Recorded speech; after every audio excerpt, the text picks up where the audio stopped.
中国的水声通讯取得了新进展，是不是我们该教鲸鱼学中国话？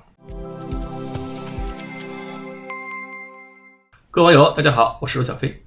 网上有个著名的梗，说越南战争中美军最怕的就是从林开始说越南话，意思就是越共游击队已经摸到美军阵地附近了。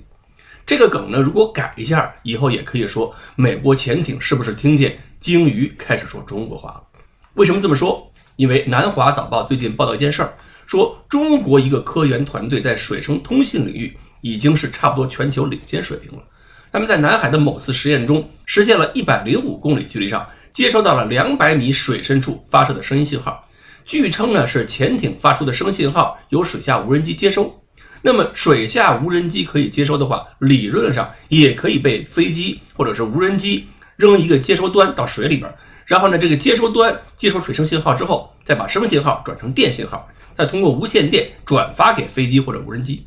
反过来一样是可行的，这就实现了有人的飞机、无人的飞机跟潜艇在上百公里距离上进行自由的双向通讯。其实水声通讯呢，几十年来各个主要国家都在搞，但是效果呢不是特别好，因为受水下环境还有距离影响，那么水中传播声音呢，距离远了肯定是不好。比如距离远了，信号要衰减，这是一个很重要的因素。而且呢，水下声音传播通道还特别复杂，比如有水下地形反射的，还有海面波浪反射的。另外，水的密度也受到盐度、温度影响，那个水体密度不均匀，所以穿过这种水体的时候，声音也会变化。所以可能距离一远，传过来的声音信号频率就乱了。再加上水下各种天然噪声，那个信号传远了就更模糊，所以要把这个通讯距离做得很远是不容易啊。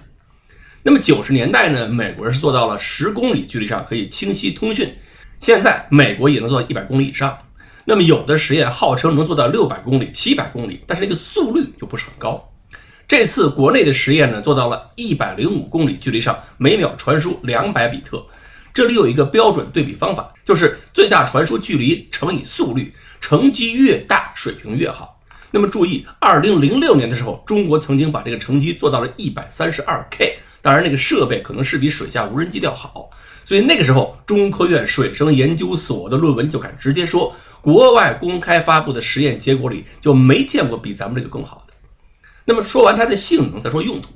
潜艇的水下通讯呢，一直是海军的大难题。过去你看德国海军能玩狼群战术，那是因为当年的潜艇绝大多数情况下是在水面航行，通信很方便。到后来反潜手段一发展起来，压的潜艇绝大多数时间只能在水下航行，这个狼群战术就玩不成了，因为通信难了。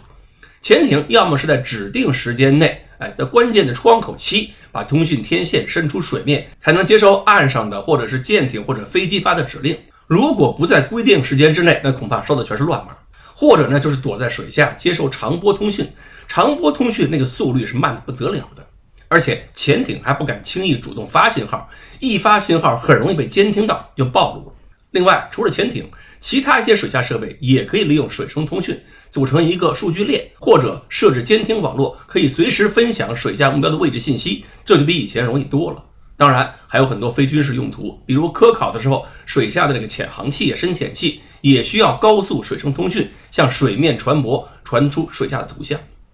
那么估计还有人说，水下放出这么大声音、这么大声嚷嚷，谁听不见呢？那一听见不就暴露了吗？所以声音也要伪装，就算对手听到也意识不到是什么。比如说雷达领域就有噪声雷达，就是发射信号的频率范围很大，能够伪装成电磁噪声，只有自己才知道如何解码。现在根据南华早报的报道，咱们团队呢是要把水声信号模拟成鲸鱼的叫声信号，所以也同样的情况，如果对方不搞清我们的频率编码的秘密，他怎么知道是发现了中国潜艇的通讯，还是听见2条鲸鱼在聊天呢？